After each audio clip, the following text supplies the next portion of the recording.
Good afternoon, Maine. This is the Muddy Waters Podcast. And the Muddy Waters Podcast exists to help people in Maine better understand what's going on here in our state. And we do that by bringing people on from around Maine and having them tell their stories. That's one of the things we're going to do today. Thank you for joining us, Forrest Robinson. That is your It's a last name, right? pleasure. You got it. All right. Unfortunately, there is another Robinson out there who, Tyler Robinson, but I'm not like him. Yeah, he did some bad things. We also have Steve Robinson here in the state of Yeah, Maine who does some very good things. So it's not represent. completely, sadly, people with all kinds of last names do some horrific things around the world, and not everybody with that last name need be put in that category. But yeah, no. So thank you for coming on, Forrest. One of the reasons I think I wanted to have you on, we had a great conversation after we met breakfast that one day, you, me, and our friend Ryan. Just hearing your story about how you went from being a young man who was definitely not conservative to finding yourself here, and we had the opportunity to meet.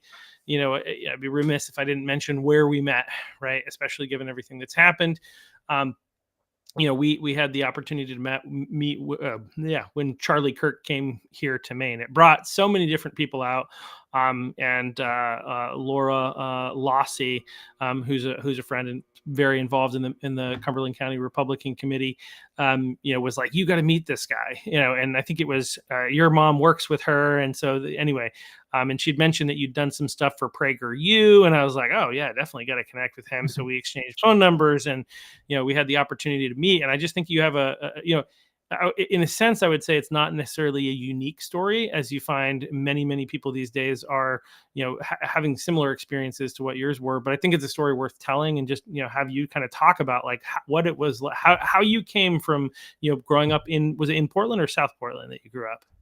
Yeah, so I grew up actually in Saco, and then my Okay. parents divorced, and grew up in Massachusetts. But I'm definitely a Maine native. Right. Yeah. But so grew up in a place very liberal, and you were not Yes. a conservative, and like many who were influenced by the great legend of a man, Charlie Kirk. You found your way over to conservatism. But yeah. So just like, who are you? Where do you come from? And Yeah. what's your experience here in life? And we'll just have a conversation. Yeah. Yeah, absolutely. First of all, I want to thank Laura for giving me the opportunity to go to that event. I had no idea it was even happening, that Charlie Kirk was coming to the Dunegrass Golf Club. But, she was kind enough to, you know, have give my friend Andrew and I tickets to go there. So that was a pleasure. And were it not for her, I wouldn't have met you guys. I wouldn't be here talking to you right now. So just wanted to get that out of the way. Yes, my name is Forrest. I grew up, have a great sister. Um, I'm very close with my family. I didn't really get into politics until I was in high school. First off, it started as an interest in philosophy. I got really into Stanley Kubrick's movies, which are very, they're like puzzle pieces. They involve a lot of, philosophical analyzing and stuff like that. So that really, his movies spiked my curiosity. And then I'd say, yeah, when I got into philosophy, that created the road down which led me to politics. And I've always had a very liberal disposition toward the world. Like, I'm very open to new experiences, open to hearing other ideas. But I found that, around 2015 and 2016, when when Trump derangement syndrome was so pervasive, you know what I mean, even amongst Republicans, Mm. I found that I started to develop a closed-mindedness. People would say things to me and talk about their conservative ideas, and I would just see it as being racist or prejudiced, or any one of the litany of terms that leftists use to shut down people and prevent them from talking. And then gradually, this didn't happen overnight, but I had started, like many other young men, my story's not very unique. I'd started watching, those compilation videos, which are, they kind of become memes in and of themselves at this point, but of like Ben Shapiro smacking down, some SJW at like a college campus. And, obviously those videos are very entertaining and stuff from an entertainment point of view. But in watching these, I would kind of see the other side. I'm like, this guy, I mean, I don't agree with him. I don't subscribe to his religion or anything like that, but he's articulating himself very well. And, people that were on my side at the time, they're just kind of like, histrionic, just, yelling, shouting down people. I'm like, that's not a proper debate. Even as a leftist at the time, I kind of realized that. And, I think everybody's coming to that same realization now, even people that may not be conservative, just by watching old clips of Charlie Kirk, debating liberals on college campuses. Like, but anyways, but there was one video which was kind of like gave me the eureka moment. And it was this clip of, I don't remember specifically the name of the clip or where he was, but it was Jordan Peterson. And he was talking to, a group of college kids, and a bunch of these SJWs had, turned up to campus and they were yelling at him. And it just, it reminded me of what Roger Scruton, he's this great English philosopher, had said kind of was his watershed moment during I think it was the Paris riots of like May 1968. It was during, that very tumultuous decade when communism was kind of in vogue. And he had been a communist. I think he had grown up in a working class family, was liberal. And then he saw all these people rioting, just, you know, these unscrupulous people just running around causing chaos, kind of like what happened during BLM. And he's like, this isn't what I'm about. And that's kind of what my experience was, seeing that video of Jordan Peterson. So after that point, I had really started versing myself in conservative thought. I read this great book called The Righteous Mind by Jonathan Haidt, who wrote this other great book called Coddling of the American Mind, which goes into a lot of detail about, why we have this generation of snowflakes, so to speak, of people that are just incapable of hearing the other side's point of view. I read that book. I read the classics, by like Edmund Burke, and I realized that a lot of the stuff that I had already believed in was conservative. It just kind of took the layers of conditioning off, the blinders. I'm like, wait a minute, I am conservative. And, I did a lot of reading in high school, but not, a ton of writing. And then, my beliefs had evolved.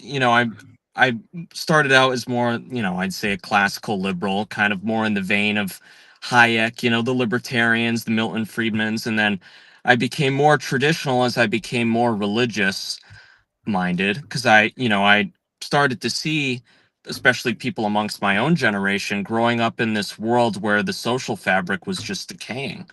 I had a friend, a close friend of mine, who was the first friend I made actually when I moved up to Maine from Massachusetts to be closer to my dad, because my parents were divorced. My friend Ethan, and he had passed away from fentanyl not too long after we had graduated high school. And everybody knows someone or knows someone who has been a victim of, the opioid epidemic or the fentanyl crisis. And it's not just that, it's just the lifestyles that young people are leading, like, being addicted to pornography, drugs, sex, you name it, social media. It's just, we live in a very instant gratification society. And I had seen that all around me, and it obviously affected me spiritually. Um, so, I started writing in college. I connected with many like-minded people at my college, which was Gordon College, and I started attending there after my gap year. So this was right in the midst of COVID, with mask mandates, vaccine mandates, and whatnot. Luckily, Gordon was a private, non-denominational college, so they didn't, I think they got a religious exemption, so they didn't mandate students to get the vaccine. But nevertheless, we still had to wear masks. And I started attending Gordon during what I like to call the summer of love, when everybody was rioting and protesting and looting and burning and, the whole nine yards. And, going to Gordon, I was thinking, this is a Christian college. And of course, it's in New England, in the heart of New England, in Massachusetts, right by Boston. But, I thought, the more extremes you'd see in like public school or in like a public college, secular college, those extremes wouldn't manifest on a campus like this. But I was proven wrong. And there were instances when students were protesting because someone had vandalized one of the dorm walls with "All Lives Matter." And I saw a lot of people who I knew on campus saying that color blindness, of all things, was covert white supremacy. Um, color blindness, it's not seeing people for, their racial group, it's seeing them, judging them based on the content of their character. But supposedly that was racist according to that racism pyramid that was circulating at the time that Christopher Rufo had done a bit on. But anyways, I saw that, and of course I can't stay silent to what I see happening. They were saying that Columbus Day was racist, that judging people by the content of their character is racist, All Lives Matter is racist, like just everything was racist. So Well, I I mean, just the yeah, number one tenet of racism is that, according to these people, is that if you're white, you are racist. So no right. matter what you say, that's what a racist would say. So, Yeah, yeah, but on absolutely. top of that, yeah, it's ridiculous. And Obviously, you're damned if you do, damned if you don't, because if you see color, you're racist. You know, if you don't see color, it's covert white supremacy. If you move into a black neighborhood, it's gentrification. If you move out, it's white flight. It's like there's so many instances of that. Like if you know, e- enjoy some other culture, it's cultural appropriation. If you don't enjoy some other culture, then you're a chauvinist. You're, closed off to other people, to diversity and whatnot. So I was kind of realizing those things at the time, and I started to speak out about it. And that kind of landed me in hot water. I sort of became radioactive on campus, especially when I voiced my views on transgenderism, which I didn't do this in a very provocative way, and really, like, I didn't make these grandiose statements on social media about how there's only two genders, and like everybody else that is transgender has dysmorphia or is mentally ill. Like none of the crazy stuff you may see on the fringes on like X right now. I held views that I thought were pretty, traditional, mainstream amongst conservatives, and for doing that, there were people threatening to fire me at my job, which was at Hannaford's at the time. There were people insulting me based on my looks and saying I'll never get a job. And it was like ridiculous. You know what I mean? And that was kind of another moment in my political upbringing that really made me realize it's very hard, or I wouldn't say impossible, because Charlie Kirk showed that you can engage in civil discourse with these people. But I realized that beneath all the verbiage, all the DEI, you know words, crazy words that they use, beneath all that, all those abstractions, is just this bloodlust. Like, they hate you for very primitive reasons. It's like this us versus, it's this very tribal thing. Like, they see you like talking, and you could be talking about anything. You could be talking about abortion, about history, and it's just the way that you look to these people. If you're standing outside, like, I don't know, a Planned Parenthood um facility, and you have a cross, they just see that symbol and instantly feel this visceral anger, this bitterness towards you, this resentment that's palpable in the way that they talk. I mean, when you and I were at that vigil the other night and you were giving your speech, which you did a great job with, by the way, and I really liked, like, people honking their horns as they drive by, people yelling, and of course not engaging in any kind of discourse or dialogue, just yelling for the sake of yelling, for airing their grievances. And yeah, I kind of took a little detour there. I digress, but That's yeah. well, So but the point that you're getting at is that mhm, they're not interested in civil discourse, and they're right, not, and yeah, very closed off to anything that we would have to say. But yeah, so you were dealing with yeah, that at Gordon, and realized that, yep, or came to the point where you believed. And again, as you said, Charlie Kirk has proven that this is right, not the case, that it can be done. But that takes, he was a very special person. I think we can do it, and I think that's what he's right, proven. And we have to go and do it in yeah, honor of him, even with the risks that come along with that. But the reality is, like, we felt like we couldn't do it, and we felt trapped, and you felt like anybody who says anything is gonna, like, if I had been open and honest about what I believed, at my job, maybe I lose my job, maybe I'm seen as a pariah. I was already seen as a pariah, though, just because I didn't get the COVID-19 vaccine, and right, my job was like, there were people at my job that, like, I wasn't trying to argue with them, but they were trying to argue with me, and they yeah, didn't have any actual data or anything like that. They just was like, oh, here's a mainstream media talking point that I will use, and then I counter that, and, like, it's like nothing. Right, there's nothing, it's right, not going in, it's just like, but this, and it's like, and then I answer that, but this, and then I answer, and, like, and there's, and still there's, like, nothing. It's not hitting, it's not, yeah, and so, but when it came to the transgenderism, which is the biggest one, which is, and again, the main issue that I think, well, I think it's pretty safe to say led to the assassination of Charlie Kirk, although we don't know the exact details, but it seems to be that was a part of it. mm, People just lose their mind, and they're not willing to have dialogue, even worse than with the vaccine. But that was another element. But anyway, so right, I'm ashamed that I didn't speak up about, like, when we had to do trainings about the transgenderism stuff. I took it, yeah, thought it was ridiculous, talked to people who agreed with me, but that was it. I should have gone to my leadership and said, no, I'm not doing this. This right. is this is absolutely ridiculous. This is an infringement upon my rights to tell me that I need to learn. Anyway, happy to learn things, but that's, anyway, go ahead. I'm Yeah, taking just to over. kind of piggyback on that, just to piggyback on that briefly for a sec.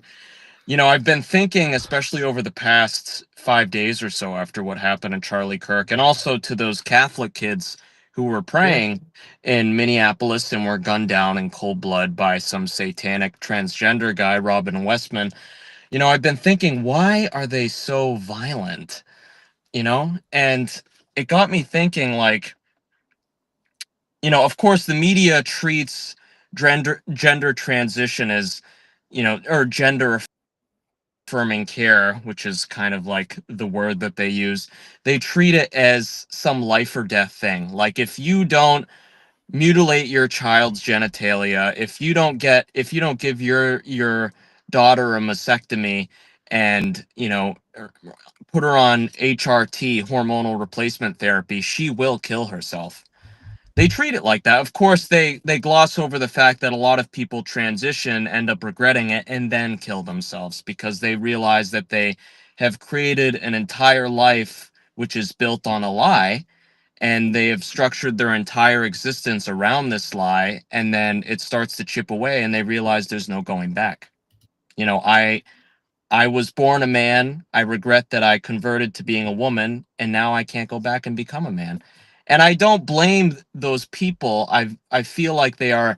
I mean, there's a great book called The Transgender Industrial Complex, and there's, these doctors, this industry has a vested interest in performing these kinds of surgeries on these, what many times is like naive young teenagers who, are terminally online, and they have always kind of felt alienated from people around them, and they've always been maybe socially ostracized for being autistic or strange or just different.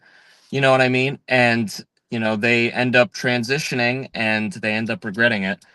And also, like, what we're seeing now is that, Tyler Robinson's roommate was transitioning from being a man to a woman. And they say, like, and, we could talk about this later, but he was in a Discord server, which I'd imagine, fomented this anger, this resentment, because we've already seen it in many cases, people that are transgender, like there was that transgender day of vengeance or violence or whatever it was. They're Oh, steeped within these silos that breed radicalization and violent tendencies.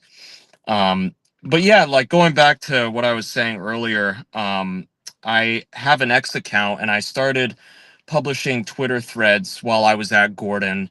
And there was one I had published on Generation Z, just basically going into detail about how there is this pervasive attitude amongst Gen Z that if you work hard in school, you're a tryhard. If you fall, deeply, passionately in love with someone, you're a simp. And there's just all these labels and terms for people that are authentic and care about being themselves. And I felt like a big part of, Gen Z's turn toward leftism, especially amongst women, is just a desire for status. Like during BLM, you may remember everybody was posting a black square on social media. And like of course, I think a lot of people look back on that in retrospect now like I was such an idiot. I was like laying down in the middle of the street like the people in Portland were, like with these signs like you look like an idiot. It's a foolish thing, but of course at the time people are enraptured within this political frenzy and they think, "Oh my gosh, like they get high off of this collective mass mindedness of being part of what they think is this movement."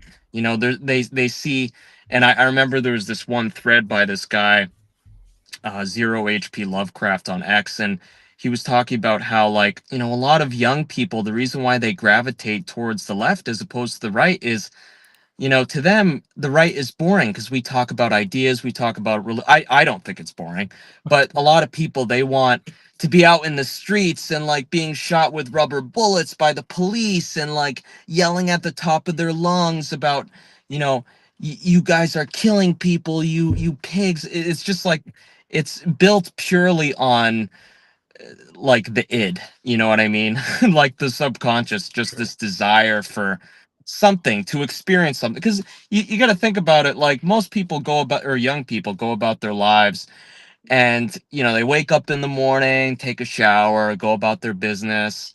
They doom scroll through social. Their life's not that exciting. And of course, George Floyd dies. There's this uproar everywhere, and people are going out in the streets, and they're like, I want to be part of that. They may have no political inclinations. They may have not. They don't may not even care about the fact that George Floyd died. They just see this protest, and they're like, I got to be part of this. Yeah, and of course, that's kind of a cynical way of looking at it. But so I published this Twitter thread on Gen Z, and I had published Twitter threads before, but none of them had really gained any traction. And for whatever reason, this had really resonated with a lot of people. Um, and then I was contacted by the editor of the Federalist, and he wanted me to write an article on Gen Z.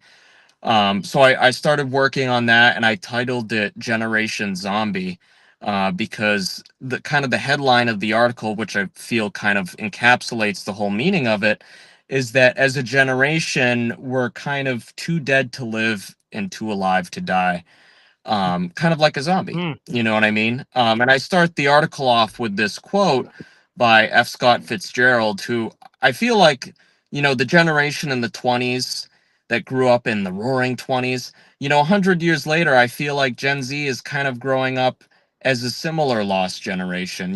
Like after World War I, just our view toward the entire world had changed, like with the introduction of mass mobilized warfare, like in tanks and just trench warfare, like J.R.R. Tolkien, who fought in World War I, you know just the horrors that they had seen. I mean, World War II is just as, if not worse, but many people say World War I just, it destroyed their faith in God and in purpose. And a lot of younger people, when they came back from that war, they there was the Spanish flu, there was the depression, you know just rampant degeneracy, like when they call it the Roaring Twenties for a reason. And I feel like Gen Z, kind of, we've grown up in this world, and we also don't believe in God anymore, like that generation. Mm. And, a lot of us kind of just are too dead to live and too alive to die. You know what I mean? Or we're not really living, we're just killing Well, time. and I think that partly Um, gets at, like, I think there's an element of, people look back at, like, people growing up in even my generation, right, which I'm a millennial. yeah. We kind of Hmm. grew up looking back at the civil rights era, and we said, "Oh my gosh, I wish I was part of that." And so we're looking for what is that thing that's really Right. exciting and really monumental that we can get involved in. And so for so many in our Yeah. generation, it's become really like not that they all necessarily knew it when they first got involved in it, but it's basically this like cultural Marxism that is, this Right. kind of pervading the Democrat Party at this point. That's what they all bought into. But again, combined, oh, did we lose you? But hopefully we can get Forrest back. But that was a point I was trying to make there. But so as we wait to get Forrest back, basically so many people from my generation got caught up in in this because they were looking for something, as he said, to kind of feel alive with and feel like they're part of something bigger. And because a significant portion of my generation also abandoned faith, the data that they were talking about when I was a student, and even before that and even after, was that like 80 to 90% of kids that grew up in the church, when they go off to college, they lose their faith. And I think the liberals would have you believe it's because, well, that's because they learned the truth and they've now been convinced by reality. And it's actually more that, as we know now, that these are indoctrination centers, and the teachers, kind of suggest that there's no possibility that basically the teachers look down on the idea of faith as though it's something beneath them. Um, Hold on a second. If you can. Okay. We'll see if Forrest comes back. But yeah, so the reality is that the teachers look down on what Christians believe as though they're less than, less, of lesser value, because they're the teachers. They're really smart in our colleges. They kind of pretend as though you have to listen to them. Think for yourself, but don't think like that, because Christianity is silly, faith is silly. And so we've Yeah. got this godless society, as you were kind of talking about in our generation, that is looking for purpose and meaning, and they're looking for it outside of God. And so they look for things, and that's where, like, the Democrat Party, which is, like, again, full of Marxism, that's where they found their religion, and that's where they found their place to belong and really get Mm. involved. But kind of to what you were talking about Gen Z, this makes a lot of sense to me, why they're really diving into a lot of this, is because they, because of the fact that they're too dead. What is it? Too dead to live, but too alive to die. Is like, Mm. when you talk about people who struggle with things like cutting, and I also am going to put into this horror movies. So if you're out there and you like horror movies, I'm sorry, I'm throwing you in this category. These are people who they're having trouble feeling, right, and so Mm. they need to do things that are exhilarating in order to be able to feel. That's a big part of why kids cut. Like, the kids, I mean, I don't know if cutting is a big thing now, but it was a big thing kind of after my generation, a little bit after me, where kids would cut, their wrists and stuff like that. They weren't like killing themselves. They were just trying to make themselves bleed so that they could feel like they were alive, is like kind Right. of the psychology behind it. They didn't even necessarily know that, I don't believe. But I also think that that's why kids are, a lot of people get into these horror movies, right? Is like that frightening nature wakes them up and makes them feel alive, and Mm. anyway, I think that connects to, like, kind of the more extreme things that people are getting involved with the BLM riots and things like that. Yeah, absolutely. 100%. Um, I guess to go back what I was saying earlier. So yeah, I wrote that article on Generation Z for the Federalist. And fortunately enough, that ended up catching the attention of Alan Estrin, who co-founded PragerU with Dennis Prager. And he had reached out to me, and we had spoken on the phone, and um, very graciously, he offered me an internship for the summer. And I was going to drop out of Gordon at this time. I didn't feel like it was the right fit for me. I had, gone to Gordon in 2020. left shortly thereafter, worked for like a year or two, and then decided to go back. Um, that's where I, met the mother of my daughter, which is a pretty cool story, but that's maybe for another time. Yeah. um, so yeah, he offered me to go there for the summer. I'd never even been to California, or the West Coast, so I jumped at the opportunity, and going there, it was surreal because I felt like I was just this independent writer, this very small voice, and here I am, like sitting in on Dennis Prager, his show and whatnot, and they were very kind. I learned a lot there. I helped, make a video, write the script for a video on universal basic income, and yeah, after that, I ended up coming back, and I've kind of just been writing independently since. I recently published another article in the Federalist. Um, I wrote an article on Catholic Charities Maine, which is a non-governmental or religious organization, which is kind of, they do similar things like NGOs, and they provide a lot of assistance to illegals and or refugees, whatever you want to call them. Well, Uh, there is, I mean, yeah, there's a difference in terms, right? Like there are yeah. refugees, which are the people who actually go through the legal process of applying for asylum from outside the country and eventually Right. get granted refugee status. Which so there is a big difference. So they've come here legally versus the people who have found some other way to get here, whether their initial process coming into the country was legal and then Mhm. afterwards they claimed asylum, or they, like many of them, illegally crossed the southern border and then claimed asylum in order to that we couldn't force them to leave, right? So those are the Right. different, yeah, anyway. But I think what you're saying is I think they work with both legal refugees but also with people who have come here illegally, and Mhm. helping them get services and spend government money. Yeah, I'd also say, yeah, I read this great book by this. He wrote under a pen name. It's this book called The Way Life Should Be, and it talks a lot about Maine and, just how these NGOs and all these organizations. Michelle Malkin also published a great book on this. Its name escapes me right now.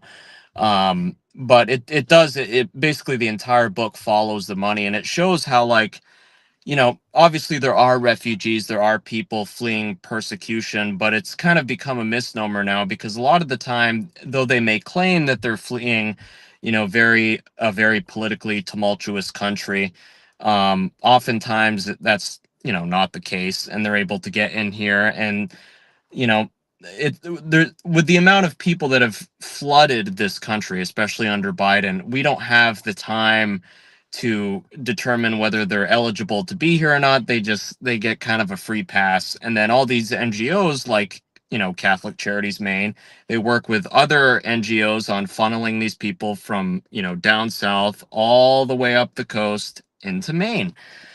So I wrote an article on that. Steve Robinson actually reached out to me, and he was willing to republish it in the Main Wire, which I was really thankful for. He's a great guy, Yeah. and I was really lucky. I got to meet him thanks to Laura, at the Charlie Kirk event. And I don't know if you wanted to talk about this tonight, but I've been having a lot of thoughts on Charlie Kirk, and just, Yeah. because you were there, you were at the event, and it only happened like, just, it was like a month ago. You know what I mean? Yeah. Six And weeks ago, whatever it was. Yeah. yeah, I think the place in Utah was the start of his college tour, but that was like a different event, right? It wasn't part of, because it was Well, at he was here on vacation, so this wasn't part of a tour. right, He was here on vacation. We just, we had some local connections, to people, on his staff, and we were able to use those to get him while he was on vacation to agree to come. I mean, he didn't agree wow, while he was on vacation. Let's be clear, this was planned ahead, but right, right, I mean, it's so interesting. I kind of feel bad a little bit that we, one of the last days, that he had to be with his family, he took one of his Sabbaths and he spent it with us. Um, yeah, and because he wanted to help reinvigorate Maine.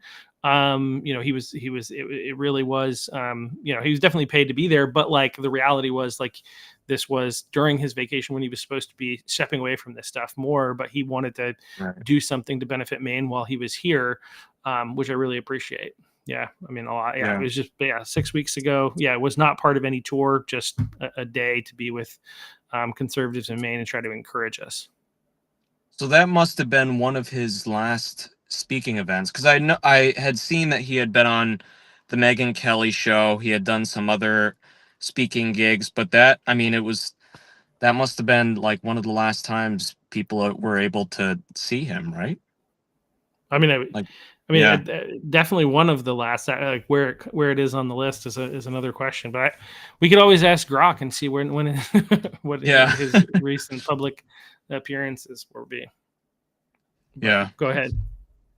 But yeah, just with regard to that whole thing, like, you know, I've been to political events and stuff in the past, but that was like the real first kind of event where I got to go to and meet like-minded people. And since then, like, you and I have had coffee and stuff. I've gone to some gatherings that you and Ryan have set up, and I've gone there with my friend. Like that day, my best friend Andrew, I've known him for like 17 years now, and we're brothers basically. We went there and didn't I mean, I've watched a lot of Charlie Kirk. He was actually, one of the first people I watched on YouTube that really resonated with me. But I hadn't seen him speak in person or anything like that. And what he said about Maine, like, I mean, it was, he hit the nail on the head. Like, I live in South Portland, um, right by the airport, and I mean, even I've only been here really, like, my memory of Maine goes as far back to like maybe when I was 4 years old, and even then, like, it looked, the texture of life, the people that you saw, the way that people interacted with one another, the political kind of zeitgeist, it was completely different. And of course, I was 4 years old, but even as I got older, even like in the early 2010s, like, it was completely different. And he captured in that speech that he gave, which Charlie, and not Charlie Kirk, Steve Robinson posted on his Substack. Like, he had said three words, which I want every Mainer to hear, and it was, same three words were in that book, The Way Life Should Be, is demographics is destiny. The Mm, people that are coming to this state are transforming it, not just because you know the way that they act, the way that they vote. It is fundamentally, I mean, what is America other than its people? Is America an idea? Can America be imported to another country while it still maintains its identity? identity. Yeah. Yeah, of course not. If you take all of Americans out of America and put them in China, it's not gonna it's not going to be America anymore. Likewise, if you take Right. all Chinese out of, yes, I mean, kind of goes without saying, but for whatever reason, that idea, some people can't comprehend. But anyways, like Yeah. that speech that he gave, where he talked about how, like, Maine is run by this coastal elite, all these people that go to like the Ivy League schools, and they condescend to you, they see you as deplorables.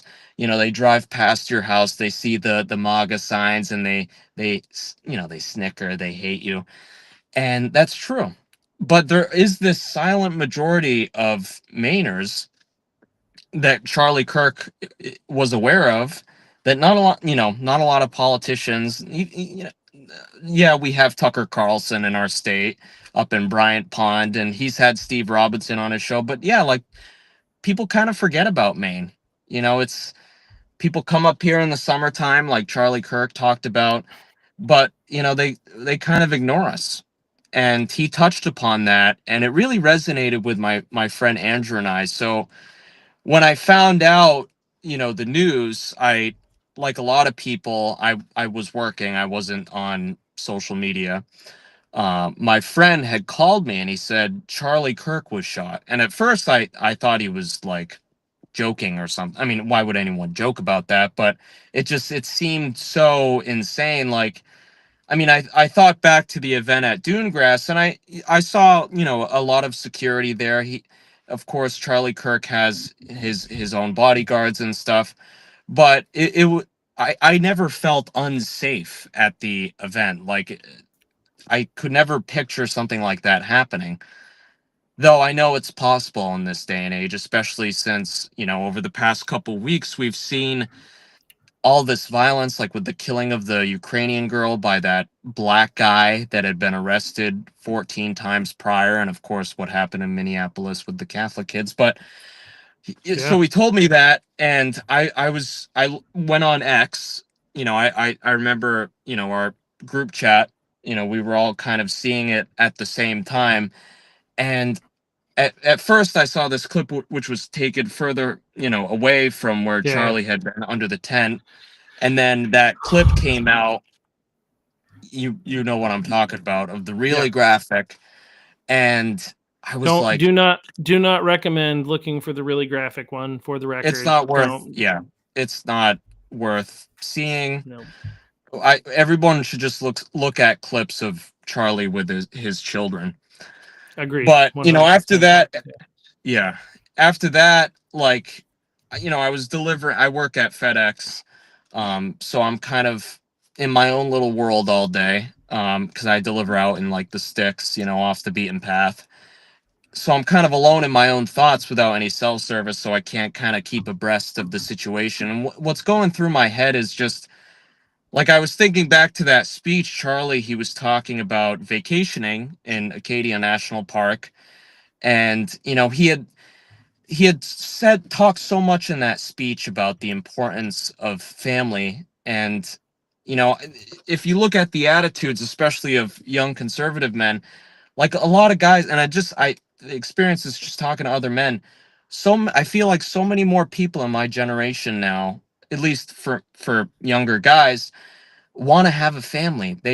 And Charlie, just by, you know, leading by example, showing how beautiful it is to have a family, to raise children, I think inspire that in younger, because it is the most, it is the greatest privilege to be a father, or to be a mother.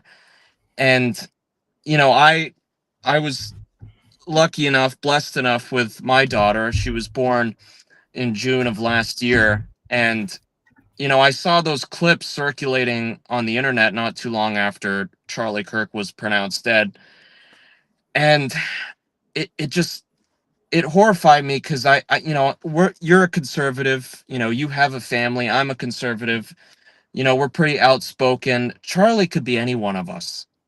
He could Yeah. be you, he could be your brother, he could be your friend, your fellow patriot. And that Ukrainian girl who was killed on the subway in cold blood, just sat in front of a black guy, probably wasn't even thinking anything about it. Like, that could be your daughter.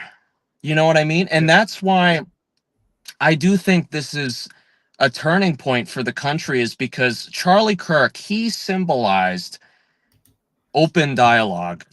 He symbolized, you know, extending an olive branch to the opposite side.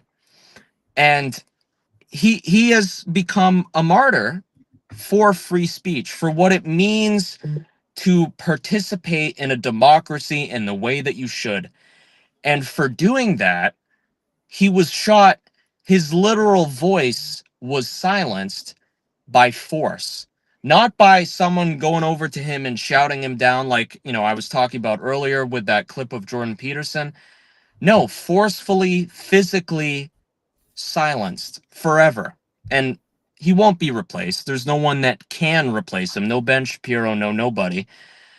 But you know, I feel, and I was seeing this kind of take on the situation. Everybody was kind of developing it at the same time, spontaneously. And I think it's true that, yes, we should engage in civil discourse, but only with people that are willing to give us the light of day. Like, if there is someone that comes up to you at a Q&A like the one that Charlie Kirk was at, that guy who, asked the final question, which I think coincidentally happened to be about transgender violence. He had been interviewed subsequently after, Charlie was murdered, and he was horrified because, he is one of the leftists, and there are many of them out there that do just want to engage in this dialogue, and they're not overcome by cognitive dissonance. They don't get that like knee jerk aversion toward you when you talk about how much you believe that abortion is murder, even though not all people that get abortions are murder. He's one of those leftists that's good that we can engage in dialogue with. But there are those people like the ones that have been, heckling at these vigils, or even, tearing down monuments of Charlie at these vigils. It's happening. I guess it happened recently in Plymouth, not too long ago at a Charlie Kirk vigil, or, people even driving in to these vigils and, you know, I saw this clip of this black guy today who was at a Charlie Kirk vigil on some college campus, and he was imitating how Charlie had been shot, like pretending to have his, blood leaking out of his neck, and then going up to a statue. And it's just, those people, they don't deserve anything from us. If anything, they deserve to be punished, and they are being punished. They're being fired. But really, the differences we have with that strictly fringe. There's been a lot of studies showing that a lot of people would be perfectly okay with Elon Musk or Trump, or any other Well, political that was figure. Matt. a tweet that was put out Mhm. by Charlie Kirk within the last month, I believe, was that Yeah. 48% of Democrats would be okay, would feel that murdering Elon Musk is justified. 55% would say that for Trump, right? And so, like, Yeah. there is a reality of they think this stuff is okay on that side of the aisle. Doesn't mean all of them, right? There are Right. some people, and yeah. So, but the Democrat Party and the people that support it and lead it are okay with political violence, and which was evidenced by all the people that were celebrating, obviously. Right. Yeah. And Yeah. And that's that I pretty. saw the clip that you're talking about too, and that was pretty Right. disturbing to see this guy, faking that and then threatening the students as well before he walked away, and just like the insanity of what's happening on the other side of the aisle for reasons such as, like, they're trying to claim that he was racist, that he was, that he was, and the transgender issue, like transphobic or whatever, which is not true. He's not racist. He didn't hate anyone. He was actually very kind. And I think, like, to your Yeah. point, like, we have to continue to engage in civil discourse. But there's a way we go about it with different people, and it doesn't mean that we're ever Mm. disrespectful or rude, right?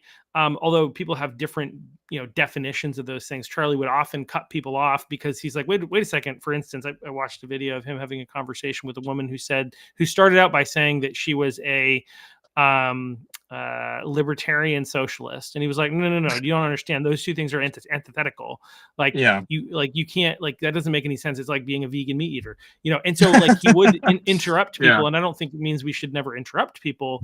But we need to engage in civil discourse, even with people who are a bit more. I mean, we shouldn't seek to spend all of our time on people that are a waste of our time, that have no Right. interest in Absolutely. actually engaging. I had a guy come up to me at the vigil on Friday, and I don't think he was genuine in wanting to engage. He was trying to find a way to make me feel bad about stuff, which he Mm. failed miserably.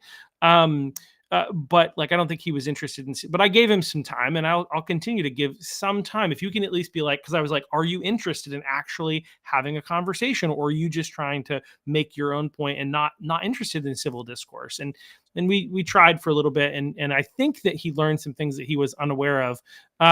But hopefully there's a positive impact at some point. But I think Mm. that we don't want to waste our time. There are a lot of people out there, and that's what we talk about. There are the people that are kind of leading this machine, and they're evil, and they are not interested in conversation. And there are a lot of people that are Right. so corrupted by that ideology that it's going to be hard to kind of pierce the veil for them. But there are a lot of other people that have bought into it because they've been so indoctrinated, and but they don't really know. They don't understand what's really going on. And I think that's where we can pierce the veil with those people. We need to focus our time, energy, and effort around those people for whom the veil can be pierced. But we cannot close off from this continued civil discourse. Anyway, go ahead. Yeah, I agree 100%. And that mission is, I feel like, most important with younger people. I think Yeah. younger people, millennials, everybody kind of needs to pick up, the torch that Charlie had left for us, the microphone that, he had dropped because he had been killed in cold blood. We can all pick up that microphone ourselves. And it's scary, like you were talking about in your speech. You had said that, yeah, you were worried, rightfully so, um, to do that speech that you did at the vigil the other night, because yeah, it's scary. Like, I remember arriving there and seeing, there were a good amount of cops around, and just the very fact that they have to be there goes to show that the social fabric, I mean, though it's still intact, we're we're losing the old America.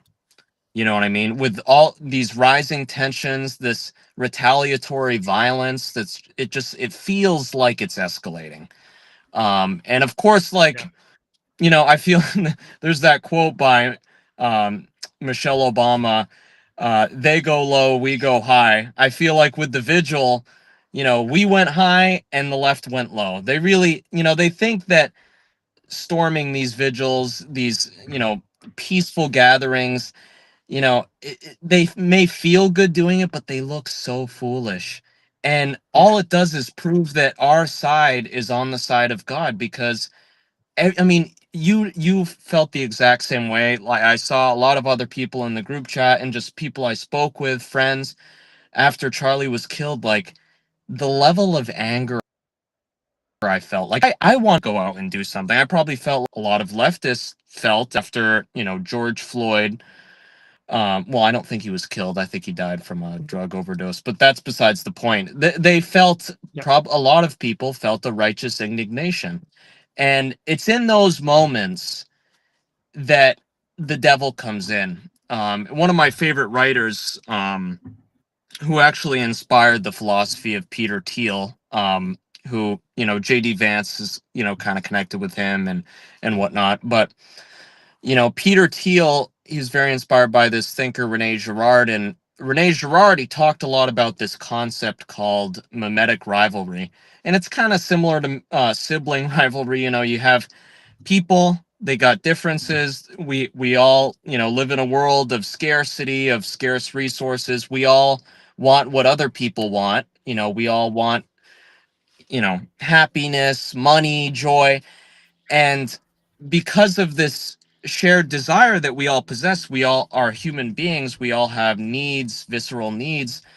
Um, it creates these, you know, rising tensions between groups. And in the midst of those rising tensions, we want to find a scapegoat, someone we can focus all of that negative psychic energy on, to blame, and then to want to kill them. Now, a lot of us, the left thinks that the right is to blame for a lot of problems. Many on the right think, the left is causing all this violence. And one side may be right about some things, the other side may be wrong about some other things.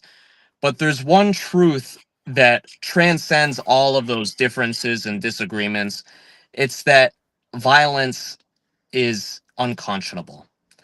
And anybody who cheers on, or in those moments when you're angry and you want to do something, you feel this righteous indignation, that's when the devil comes in. That's when you lose your connection with God.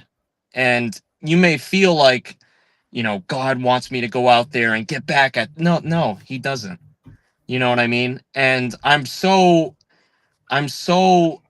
glad that the right hasn't, stooped to that level that the left descended to in 2020 with the BLM riots. And I pray that we channel all of that anger, all of that righteous indignation into doing what the left has done, a march through the institutions, what Christopher Rufo has done with Ron DeSantis in Florida, just purging leftism, purging DEI, you know, giving parents the right to raise their children the way that they want to, you know, advancing the cause of pro-life, eliminating DEI from colleges, you know, closing down the border, law and order policies, you know, doing away with all that stuff. And not from below, well, also from below, but from above. We need our own elites to realize this vision. And it's going to take a lot of, political ambition. It starts with doing what Charlie Kirk did, just going around talking to people, because words have that much power. The pen is mightier than the sword, as they say. You know what I mean? So, Yeah, yeah, well, no, you're absolutely right. We need to continue to carry on the work of Charlie Kirk, and like not ever again.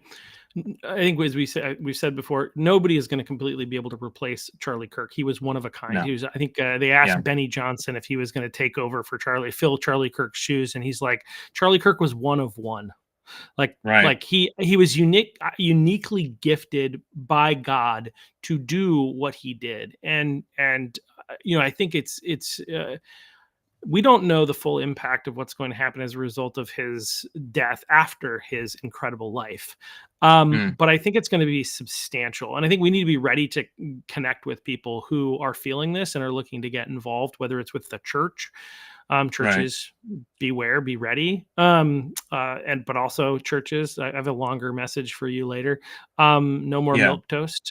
We need to like actually yeah, stand up as a church and speak truth and stop being afraid, because we're right, afraid that we might lose our witness. You've lost your witness if you stop speaking truth in the public square. right, And so that's something that Charlie Kirk has taught us and has done, and we need to follow in his footsteps. Um, and Yeah, but we can't fully replace him. There's nobody that's going to uniquely have all those gifts. But if we all rise up together and speak truth, we're not all going to go to college campuses. I might, yeah, right? But like, we're not all going to go to college campuses and start talking to people, random students that come up. But we can talk to our friends. We can talk to our family members. We can stop this game of, well, I don't talk about politics and religion. Stop yeah, this. We need to yeah, stop that. Like, be an right, adult. Like, this is important. As Charlie Kirk said many times when they always asked him, why do you do this? He said, was when we stop talking, that's when violence happens. yep, Right. And so we because of the fact that he was out there on an island doing it by himself and we weren't there with him, that's what made him the target that he was.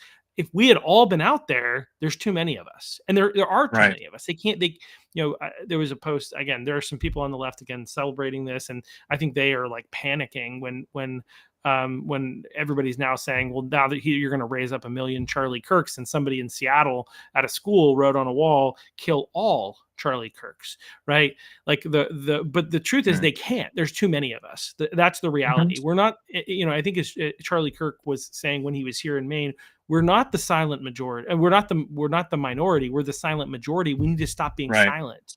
Like, the yes, reality is, like, we need to. This is what needs to happen. We need to be saying it wherever, whenever. We need to speak truth. Show up to school board meetings. I've been saying this for a while on this yeah, podcast, but we need to show up to school board meetings. Nobody shows up. We're afraid. right, We're afraid to speak truth, and we cannot be afraid anymore. We have to speak up, right. but And we I have to feel do like it in a this, way that honors Charlie and is kind, but right, while being firm. Like, right, we may be blunt, and some people may see us as being mean, but only because we're speaking the truth and we're being firm about it. But we have to be willing to have other people dislike us for that. But we still have to maintain that kindness and not be yeah, crazy people. yeah, absolutely. And it's tempting to be that way. Hmm. Kind of piggybacking on what you just said, um, you know, it's common knowledge now. I mean, they've done a bunch of studies on this, but as a conservative, I mean, this is part of the reason why Trump became so popular. And I heard everybody saying back in like 2015, he tells it like it is. It's because as a conservative in this country, you have to walk on broken eggshells. You have to engage in self censorship because you know you could get fired, you could get persecuted, or even, as we learned the other day, you can get killed simply for your beliefs.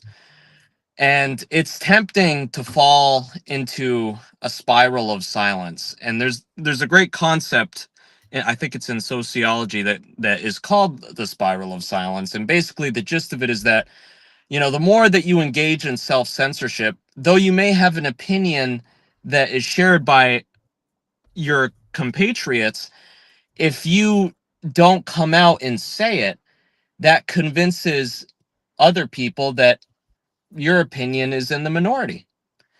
But if everybody comes out and says, no, this is what I believe, I'm going to, have the courage of my convictions. I'm going to speak my mind, regardless of the consequences, regardless of the risk. And obviously, there are times that we have to be mindful of the things that are most important. Like if, there's a time and a place for everything under the sun. You know what I mean? But Yep. like with COVID, for example, I knew people that they kind of, obviously we're learning now the dangers of the vaccine and whatnot, but there were people that I knew who put their own family's livelihood at risk simply because they wouldn't get the vaccine. And you could say that's a principled thing to do, and I would agree with that. You're taking a huge risk, and of course you could find another job, and you probably should find another job if they're willing to mandate that you do something to your body. But you also have, you have to weigh the costs and the benefits. But I think generally speaking, the right thing, the principled thing to do is to speak your mind. And I was talking with my sister not too long after or this might have been after the Ukrainian girl was, no, I think it was after Charlie Kirk was killed. And she has also become right wing over the years. She used to be liberal. She was a theater kid. She went to acting school in New York, which is like, a hotbed of liberalism. A musical arts college in New York City. You're going to be around a lot of liberals. Even if you may have some conservative views, it's hard in those social circles to really be yourself. But she kind of ended up coming over to our side. She became very religious, and she's done some amazing things since. Has ran a 50-mile marathon in Quebec, and God helped her get through all that, through breakups and whatnot. But I digress. She was talking to me, and she said, I have a lot of friends that are liberal, and that I love and that I care about, and I kind of hesitate to post stuff on social media about Charlie Kirk because I don't want to alienate them, and we all feel like we're all friends. I have friends. I just recently went to a concert um yesterday to see Godspeed You Black Emperor, which is a very pro-Palestinian band.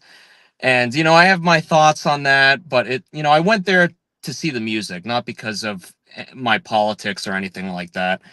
And I just serendipitously stumbled upon this old friend of mine, who part of the reason why he was there is because he's very, very pro-Palestine, very anti-Israel.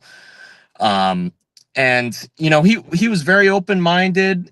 We were talking, we were hitting it off, and then on the way back, you know, suddenly that changed. Like he had offered to drive me home, and he made me get out of his car while we were just kind of having a constructive dialogue. And it was constructive. I hadn't said anything egregious to him. But, this is how it is with these people. I mean, we're seeing with studies that liberals, especially amongst Gen Z, the younger generations, are willing to cut you off from their life if you have a certain political view. And it hurts when that happens. Like, even if you done nothing wrong, like if somebody cuts you out of their life, says I can't be friends with you anymore because of your political beliefs, yeah, though you may know you haven't done anything wrong, you feel this pain, and it's a very natural feeling. It's what people felt like when they were exiled for having views in certain times in history. And it's ignore that, but you have to push through that because there's things that matter more than friendships with people that are willing to give you the light of day simply for what you believe in. On that. Yeah, no, I think that is I agree that it's definitely with younger people, but I also I see it with older people too. It's not just Yeah. the younger people that have this ideology that if you disagree with me on this, then I will cut you out of my life. I mean Right. that's the part of the problem, and this is what's really interesting is in every one of the spheres when you present conservatism, it's as though you're attacking people. That's their Right. perspective. It's as though you're bringing that into the conversation. How dare you? That's Yeah. this Speech is a is place of violence. peace, and right, they have this, and so like there's this idea that conservatives existing is dangerous to society, and like Right. you can't, yeah, so there is a huge push to cut people out of their families, or just to like berate them publicly or privately, whatever you want to call it. But like, I had some friends a Mhm. couple years ago where in 2020 they were like, make sure you get out to vote, and I said, I'm not sure you really want me to vote. Yeah. And they were like, Yeah. So true. and so that preceded a 45-minute conversation where stuff I'd already heard before and I already knew, and I had answers for, was like, given to me, like, and I just basically sat there and took it. And I did that, you know, partly because I love and care about them, even though I disagree with them. Mm. And they're still friends of mine to this day. And I still continue to have discourse with them, even though we disagree. Um, Mm. but I probably took it too much, and I probably should have rejected. I mean, I answered back, but like the point is, like, that's Yeah. how they respond. They're like, okay, we have to make sure we convince you. Now, again, fortunately, these people did not completely cut me out of their lives, but I felt like that was a That's good. danger even at that point, right? But Yeah. there are people who will do that. There are people who actually, there's a networking group that I'm a part of, and I was going to be visiting, and somebody, I think there were other factors. There are other people in the networking group that maybe were a little bit more conservative, and they were tired, and they thought that this was a conservative group. And the reason that they thought this was a conservative group is because everybody didn't jump on the liberal crazy bandwagon every time she brought up stuff that was more liberal, Yeah. and that people said things that didn't sound so liberal. And because there are some conservatives, not all of them are conservatives, but there are conservatives in the group.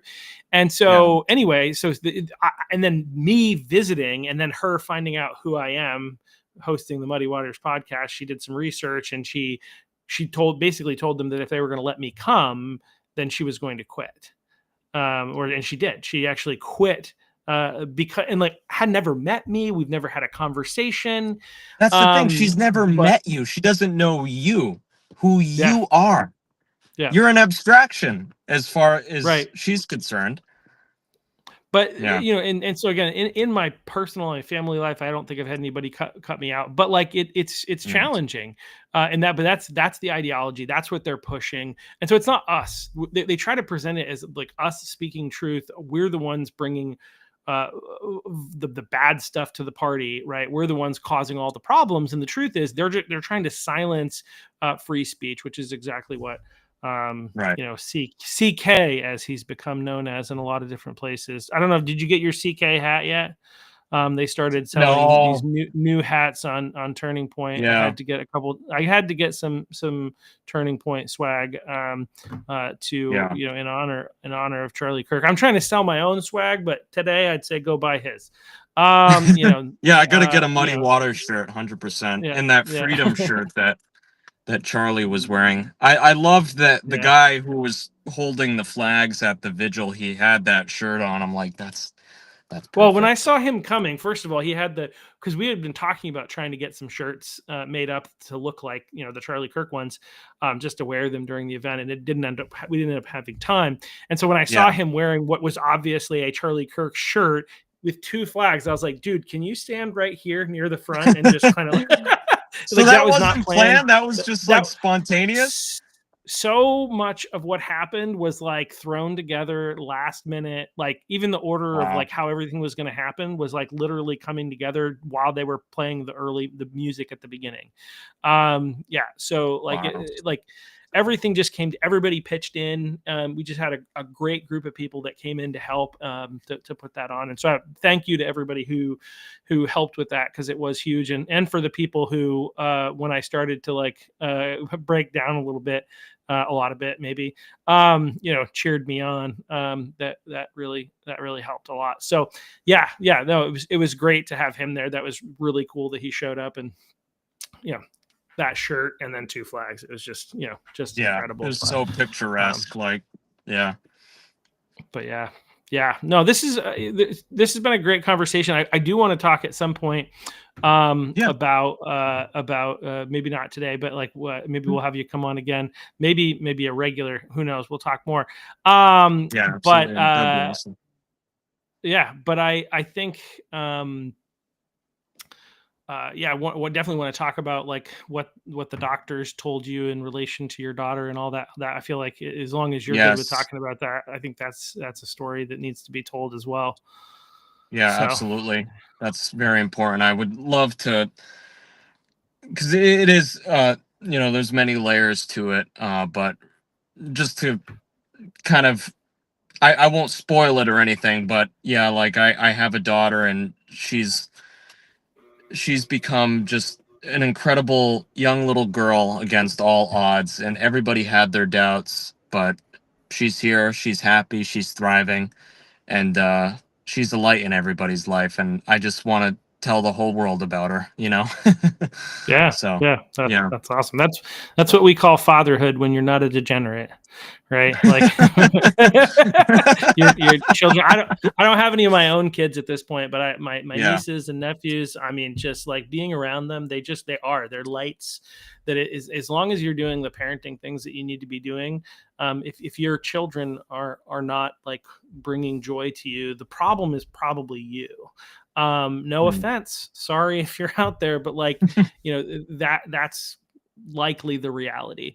And so I think kids are amazing and should be celebrated. I love, I was looking back, and we're going to find out. I shouldn't speculate about this, but there has already been a lot of speculation about it. I'm curious what the announcement that Erica Kirk was supposed to be making today. I don't know if she's still going to make it, but there was a countdown for an announcement today, and I have my suspicions about what it is. I'm kind of hinting at it, but I'll be careful not to go too much further than that. But I think one of the things that Charlie talked about was we want, like, his whole plan, what he wanted to do, what he wanted to advocate for, was small government and big families. Yes. Very, very strong that. value for children, and so we'll definitely have you back on another time in the near future. We'll talk more after. I would love that. Thanks for coming on. And thank you for. I'm so thankful to see people who have been impacted by some of these social media influencers, and just kind of seeing the problems that are happening in liberalism. Because part of your move to the right was hearing things that made sense from the right, but it was also seeing the horrors of the left and seeing how problematic their ideology was, even as somebody on that side. And I think we're going to see, partly as a result of Charlie's death, everybody's looking at all his stuff. People are watching his stuff now, probably more than when he was alive. Over time, it's going to be true for sure. And they're going to see these conversations that he has, and it's going to push them, I think, more to the right. I had something else I was going to say, but because your story is a combination of seeing those types of conversations and seeing the problems on the left. Which this is what I was getting at. Sorry, I get distracted in my own mind. It's a scary place. Same here, man. I think out loud. And that's what we see right now. Is you've got all as evidence. It's put on display like never before. The views on the left, like I would say, probably these are made up numbers, as I said probably yesterday, but it's about 15% of the people, a small portion of the population, are out there saying really horrific things about Charlie. That's a sizable amount of the population. It is, and it may be a high number, but Mm. the reality is, again, we talked about the fact that 48% believed that killing Elon Musk would be okay. 55 of Democrats, 55% believed that killing Donald Trump would, and when you think about like the fact that Charlie Kirk, without Charlie Kirk, we don't win in 2024. Without Charlie Kirk, the Democrats continue to be in control. And so you have to wonder if he was a higher number, at least in that same range. So given the fact Yeah. that about 50% of the population votes Democrat, just under, right? Maybe half of them. So we're talking about 25 to 30% of the population probably is happy about what happened. Maybe only Yeah. 10 to 15% are speaking publicly about it, but about Right. 30%, I would say about 30% of the population of the United States is happy about this. Mm. And so like it's put on display. So it's similar to, you're going to see a lot of people like you who reject the Democrat Party because of the fact that they're celebrating, and even if Yeah. they're not saying it publicly, they're saying it behind closed doors, and they're gonna Yep. push their own people out, and they're gonna be like, this is not for me. I Yeah. can't. This is untenable, right? Which we've been saying for a while. The Democrat Party at this point is just untenable, but it's much Yeah. more on display right now than ever. And they're going to look at the person that they hated. Let's look at his stuff, and it's like I might not agree with him on everything, right? Mm. But like he like you, it's hard to like watch him and how he interacted specifically with people who hate and despise him, how he handled himself, how he was patient with them, how he was kind towards them. I remember one video that I saw of a guy who was saying that he had a transgender brother, which means he had a sister who thought she was a boy, right? And Mm. like Charlie was very, very blunt in his response and saying, no, she's not. She's a girl who thinks she's a boy, right? Yep. And gender is a fact. I mean, sex is a fact. And and they had this conversation, and like, but even within that, he's like, and you're going to think that this is a little harsh of what I'm saying, but the truth is, I'm saying this because I care, because I know Right. that that's not good for her, that that's not going to lead Yeah. to good places, and that you giving into her delusion is not going to help her, but it's going to hurt her, right? And so when you look at his motivation for why he did what he did, it was love and concern for people, and like you could tell. I would suspect, based on the way that the person he was talking to in that conversation, that person was convinced by his arguments, because like he wasn't angry. He seemed like, oh yeah, that makes sense. I hear what you're saying. Like, and maybe he didn't agree with him in the moment. Maybe he still doesn't agree with him, but like he clearly didn't feel like Charlie hated him and was trying to go after him. And that's the reality. And he deals with so many people who came at him with hate, and he came at them with love, Yeah. and truth. And people are going to see that. And so I'm really excited to see what's going to happen over the course of the next 6 months, the next 5 years, the next 10 years. I see a Yeah. revival in the church. I see a church itself awakening out of its slumber. I feel like the church is kind of like in Lord of the Rings has been like Yeah. King Theoden has been asleep, right? Has been Yeah. controlled by Grima Wormtongue. And Charlie Kirk's death is going to result in King Theoden, the church, awakening and feeling our strength again. And it's driving people to the church. It's going to, because, of the life that he lived and what he did and what it means to this country. People, so many stories you see about people being like, I'm going to check out church. Somebody came up to me, on Friday night and was like, I got to look into this. I've never believed in God, but I've got to spend some time with some people and Wow. and read the Bible, and like this is something that's happening, and it's going to, and so that, and a renewal as we see millions of people either unregister from the Democrat Party or register as Republicans, because we need to save our republic, and we have to defeat the radical left, because they love violence, and even though they Yep. say that we're hateful, they're actually hateful. Right. Yeah. So anyway, I'm excited to see what happens Yeah. tonight. For anybody who's interested, one of the things that you can do to get involved and kind of see what's going on in our world here in the state of Maine, because national politics matter, but local politics also matter, is there's Absolutely. a gubernatorial debate 5 of the declared gubernatorial candidates will be there at Dune Grass in Old Orchard Beach. This is the same place where Charlie was at when he came here. We're going to be there. So 5:30 to 7, I think, is a social time, and then at 7 the debates will begin. So Owen McCarthy, Jim Libby, Robert Wessels, David Jones, and Ben Midgley, who is one of the newest, most recent people to declare, are all going to be there tonight. I encourage anybody to show up. Also, for everybody in Cumberland County or anybody nearby that wants to come, on Thursday night, we're going to be having a happy hour. Not going to be as happy, maybe a somber hour, we'll call it, on Thursday at Oddfellows in Portland. So anybody who wants to come, check that out. And Saturday, there's going to be an event in Gorham. I think you better get there early is the short version, and I would say let the kids in first. But Turning Point USA, there's a chapter in York and there's a chapter in Cumberland County. They're doing a joint thing at Grace Bible Church at 2:00, honoring the life of Charlie Kirk, and it's open to anyone. There are thousands of people who have seen it, and I think the church fits like 300 or so. So if you want to go, I would say get there early, but 2 p.m. on Saturday. And I think they're working on a streaming option if people want to, who aren't able to get in. But yeah, those are some things to get involved with in the near future. And we'll be back here again, I think tomorrow morning. I've got David Whitney, if I'm not mistaken. I'll look at my calendar. I've got David Whitney, who is the national committee man for the state of Maine. He represents Maine at the national convention of the Republican Party, and so he's going to be here tomorrow. He's also the chair of the Washington County Republicans, and so he'll be on tomorrow morning. And so we'll see you all back then. But again, thanks for coming on, Forrest. Great conversation as always. Thank you so much, Chuck. Thank you so much. I really appreciate it.